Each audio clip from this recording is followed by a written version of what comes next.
The challenge in knowing what is true is in understanding the meaning of knowledge. By definition, to know is to bring to an awareness in the mind. However, our mind can be made aware in two different ways. Remember the conversation in the previous session about the two kinds of knowledge? Let's take a look at this again because it's really important. One type of knowledge is information we receive through our physical senses. So if I say, I know the president of my country, it likely means that I know his or her name and what he or she looks like, and maybe a few other facts. If I know the wind is blowing, while I can't see it, I can feel it and see physical evidence, such as leaves moving around or flags waving in the wind, or even gauge it by using a scientific instrument that measures wind speed. When we receive awareness and information that is observable using our physical senses and can interpret using forms of scientific inquiry, the ancient Greeks would call this type of knowledge eido. We often call this head knowledge.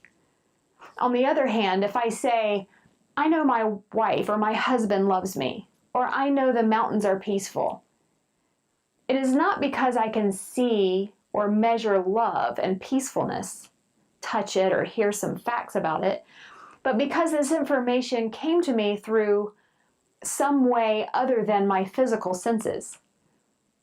Some say that our soul is speaking to our mind.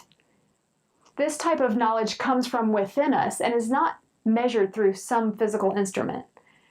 The Greek word for knowing something this way, through our conscience, or intuition, and revelation, is called gnosis. You may have heard this called heart knowledge. Sometimes gnosis knowledge might be called the sixth sense.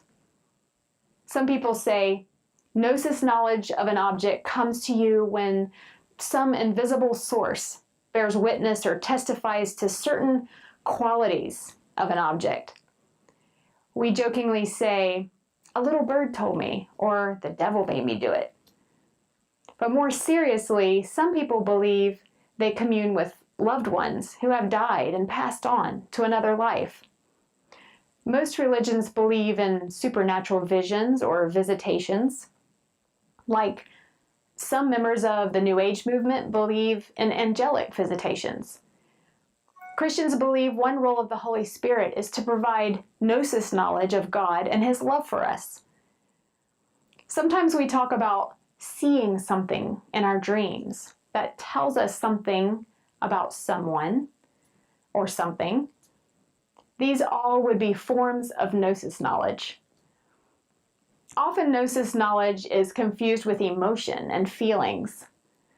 Gnosis knowledge may generate emotion, but it is not emotion. Emotion occurs when either eido or gnosis knowledge is compared to an expectation we have, or when there is some discrepancy in what we want and what we get.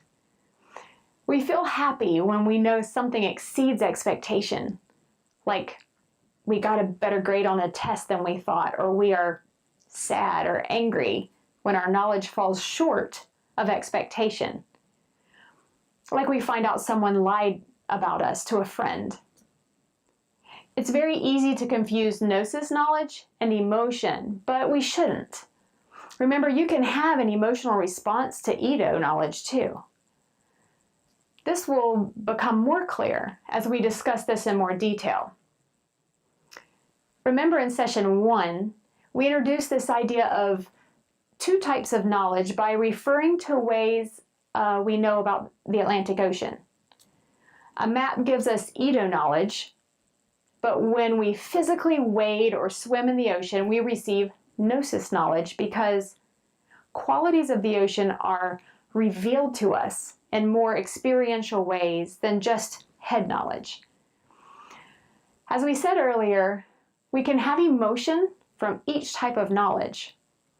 Emotion is the outcome of the knowledge, but the feelings are not the knowledge.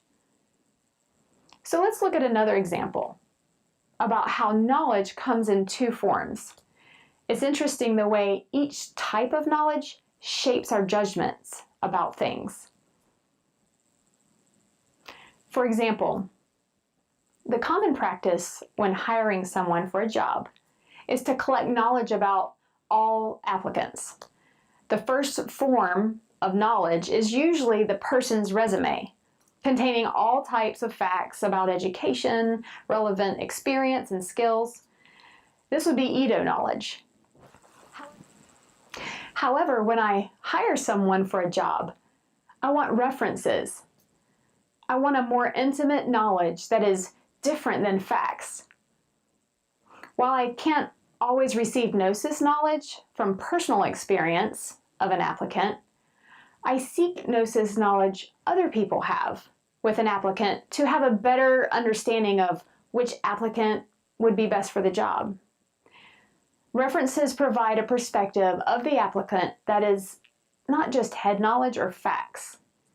And then I'm better informed when I have both Edo and Gnosis knowledge, even if I borrow some Gnosis knowledge from other people.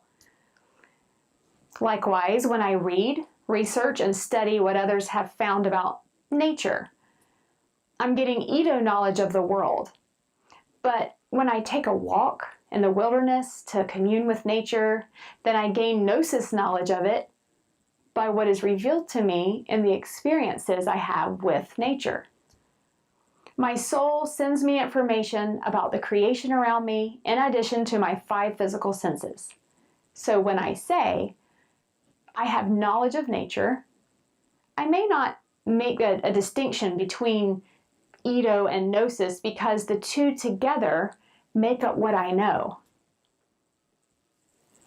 When a teenage girl asks her mother, "How will I know I'm in love?" the likely answer is, "You'll just know deep down." It's hard to explain, and it's difficult to understand. But this idea of knowing is what the Greeks long ago called Edo and Gnosis knowledge. Before we move on, let's practice this important idea about knowledge. Meet my friend John. I know John is smart. If I know this because I Googled him and read about his IQ, his college degrees, and awards he's received for his brilliance, then would I have Edo knowledge or Gnosis knowledge of John's intelligence?